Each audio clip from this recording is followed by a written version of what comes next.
I retired on a Friday. By Monday, the account was empty. The email was buried in the spam folder, labeled unusual withdrawal alert. The coffee pot was still warm, but he was gone. My fingers locked around the edge of the sink. I did not realize I had stopped breathing. It felt like my name had been quietly erased from our life. What if elder financial abuse does not knock or shout, but slips in through silence? Ruth Ellen Simmons had lived long enough to believe in the comfort of rhythm.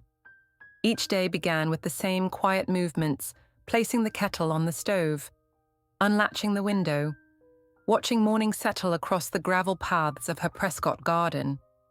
She had earned this peace 31 years in the classroom, teaching teenagers how to shape color into meaning. At 65, she had no plans to move quickly ever again. Franklin, her husband of nearly 4 decades, was not an artist. He was a man of numbers, retired now, but once a meticulous accountant who could balance anything, from payroll to predictions.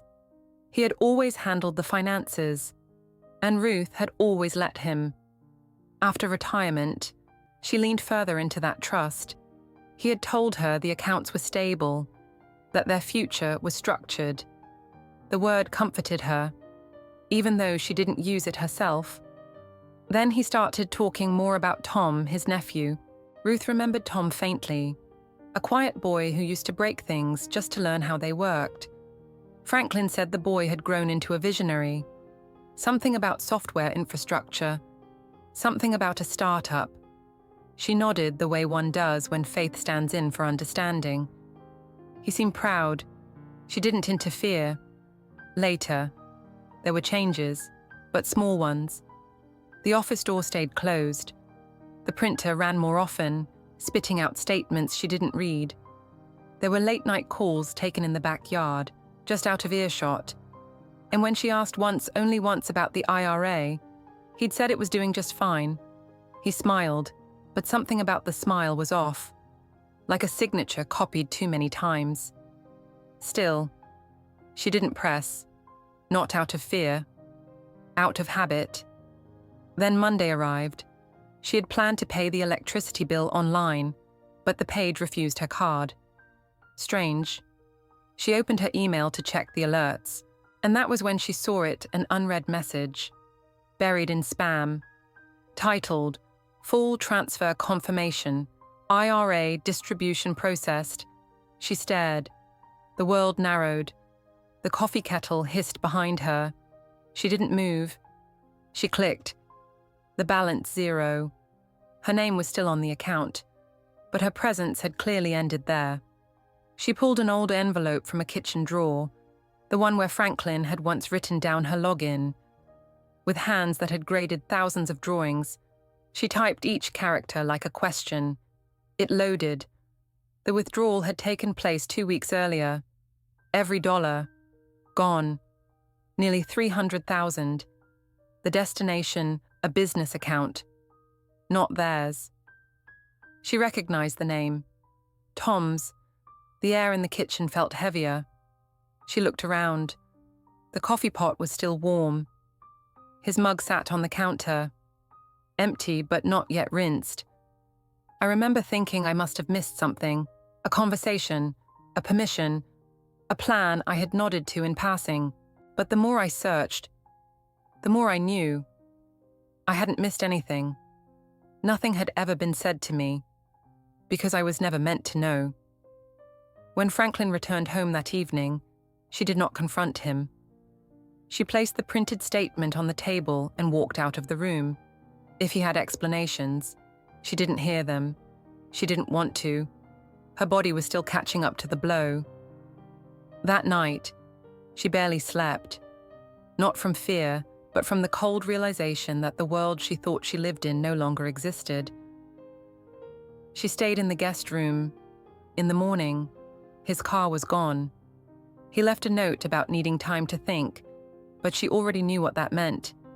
The kind of distance that opens between people when one of them disappears quietly, long before they physically go. She stood at the sink, pouring herself water, watching her hands tremble. How long had this been happening? When had planning turned into erasing? What did it mean to be married if one person could move the foundation without ever speaking a word? She walked into the studio, picked up a brush, but the canvas felt like a stranger. Her hands hovered, uncertain. She looked at the paints, reds, ochres, and grey, so much grey. She opened a new file on the desk. She began to list every password she remembered, every account, every envelope tucked into drawers. It was not anger that moved her. It was clarity. She had lived through the slow fading of a man's voice, through the tightening of his decisions, through the casual cruelty of being excluded without being dismissed. It had happened in silence. That was the part no one ever told her about elder financial abuse. That sometimes it didn't look like yelling or stealing. Sometimes it looked like care, like routine, like trust turned upside down by time. The more she traced his actions, the more she saw the pattern, the startup, the transfers, the names on accounts that used to be theirs. The way her world had quietly become a guest room in someone else's plan. There was no fight, no screaming, only distance. A gap that started small and ended in something that already felt like grey divorce. Though no paperwork had been filed. She looked down at her hands again. I used to believe marriage meant protection, that the decisions we made together would stay together, but it turns out even peace can be used against you. The coffee had gone cold. The house felt paused. Somewhere, she heard the wind push against the screen door. Nothing else moved. And then, a voice rose not out loud, but from somewhere deeper. Her own.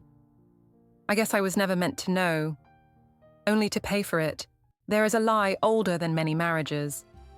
That love, once given, will protect us from harm.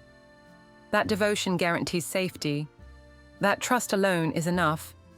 But sometimes, trust is the very thing that gets stolen first. Ruth's story is not just a story of loss. It is a story of mistaken belief that because a retirement account bore Franklin's name, it also bore her future. For decades, she assumed the paperwork didn't matter because the love did. But documents carry weight, and unchecked trust can become a weapon. This was not just poor communication. It was financial infidelity. A betrayal not of the heart, but of the shared promise to protect each other, especially when time is short and health is no longer certain. It is the kind of violation that does not leave bruises, but leaves women like Ruth invisible in the very life they helped build. Franklin made a choice. He knew the risks. He knew Ruth's wishes, and he acted anyway. His actions showed disregard, not only for her consent, but for her survival. Yet Ruth, too, had been living under an illusion that joint efforts in marriage automatically meant joint control. She never thought to ask about the structure of the IRA, never asked whose name was on which account, never imagined that ours could be legally just his, and that blind spot cost her everything she thought they had saved together. What happened next was not rage, but resistance. The morning after the discovery, Ruth gathered every paper she could find: tax returns, benefit statements, her own bank history. She called her daughter, not for comfort, but to find the name of a lawyer, one who specialized in late-life divorce and asset division, one who had helped a neighbor in the next town. The legal advice was clear. Under the laws of retirement planning at 65, especially those governed by ERISA, she had no legal claim to the withdrawn IRA funds. The account was in his name. Her verbal contributions meant nothing without written proof. But in divorce, the state followed equitable distribution, and that gave her a path. She filed, quietly, no screaming match, just a petition, signed in silence. In mediation, Franklin deflected, claimed good intentions, blamed the economy, called it a misunderstanding. Ruth didn't argue. She handed over bank printouts, marked each deposit she had made over the years, presented a notarized letter from their financial advisor confirming her role in managing the savings. Then she stood still and waited. The court awarded her a fair share of the remaining assets. Not what was lost, but what was left. Enough to live modestly. Enough to begin again. Franklin, on the other hand, was asked to disclose all remaining investments, including what little was left from the failed startup. He delayed, but the penalties were in place, and the damage was done. Ruth didn't win back the past, but she stopped the future from being stolen too. Ruth no longer wakes up at 6 in the morning to make 2 cups of coffee. She drinks alone now, but in peace. What was taken from her can never be fully returned. The years, the silence, the misplaced trust. But what remains is sharper than it ever was awareness. And the unshakable truth that the law does not always protect the person who gave the most. She speaks quietly now, but when she speaks, women listen. At a small community library in rural Indiana, Ruth started offering free talks to local women retirees, widows, wives who had always said, "He takes care of everything." She brings a folder with her, not filled with legal codes, but with stories, her own, and those she's now allowed to share. Each one a quiet scream from another woman who never thought she needed to ask. She does not use fear to warn them. She uses facts. She tells them what she wishes she had known, that an IRA in one spouse's name is not automatically shared, no matter how long the marriage. That accounts can be drained, papers signed, and futures rewritten without a single word spoken. That money secrets often begin not with lies, but with assumptions, and that the cost of those assumptions is always paid by the one left behind. She does not shame love. She does not blame trust, but she no longer confuses them with protection. Ruth now tells every woman she meets to ask for her own account statements, to understand the structure of every investment, to write her name, not just in the marriage vows, but in the documents that decide who gets what when it all falls apart. Because it does fall apart. Slowly, at first, then all at once. She learned too late that elder financial abuse is not always a stranger with a scam.